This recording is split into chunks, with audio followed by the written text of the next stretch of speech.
Thank you, Presiding Officer. To start with, I hope the Scottish public can see that the Tories would rather stand in silence than stand with us against the rise of the far right, which, by the way, affects absolutely every person in society. And there is no other way to describe it than dangerous. This is a lesson that we keep sitting through as a species, but I don't know how many times we're going to have to learn it. Anyone who believes they are not at risk if the far right takes power should take a step back, look at history and rethink, because they are. Everything from the price of bread to the risk of early death is thrown into uncertainty under far-right governments. Now, it's reasonable to listen to a charismatic person talking about how unfair society is, because it is, and how we need change, because we do need change, and how resources are not shared equally amongst citizens, which is again true, and think, oh, that's a good point. The danger is then accepting it when they conclude those reasonable statements by taking the time to blame a minority group or suggest that removing fundamental human rights from those groups is the right thing to do, or that doing so is the only way forward. It is never the only way, and it shouldn't even be on the table.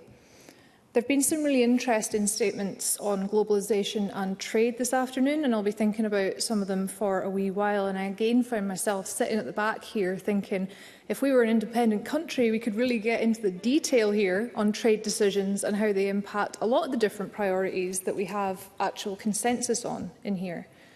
My concerns with globalisation do include things like protecting high-quality Scottish lamb, whisky and the sustainability of our consumer practices. But in terms of the debate today, the globalisation of information, misinformation and disinformation is at the front of my mind. Many of us have first-hand experience of very believable disinformation on Gaza, Ukraine, or even the legitimacy of the rights of women becoming unavoidable on the phones that we carry everywhere. In the last decade, we've seen Facebook criticised by the UN not just for not stopping people from making use of its platforms to incite violence, but for actually designing algorithms which, in their prioritisation of promoting engagement, actively contributed to inciting genocide in Myanmar, because that's what got the comments and the shares that its creators said that they wanted.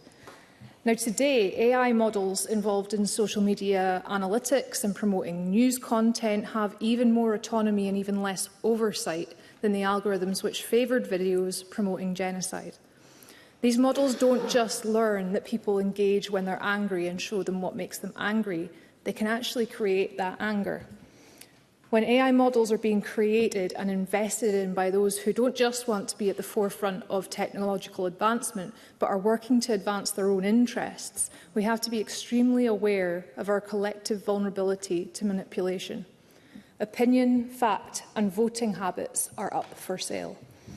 It can seem very difficult to be a force for good in this world, but when it comes to the far right, it really is easy. We have to draw a line somewhere, and it should always be drawn in advance of the point where you start seeing some humans as less than others. Countless people and algorithms are out there trying to convince each and every one of us to turn on others, often for the sake of somebody else's investments. And we have to know ourselves what is not okay, what is over the line. Because very clever models are out there learning how to make you cross it without even noticing. Human rights are fundamental, and when I first started watching this Parliament, nobody would have disagreed with that. But the lines are now blurred, and so much of that area is grey. And we need to hold on to what we know to be true. Human rights are fundamental, and they are under threat across the world, and the UK is not exempt from that.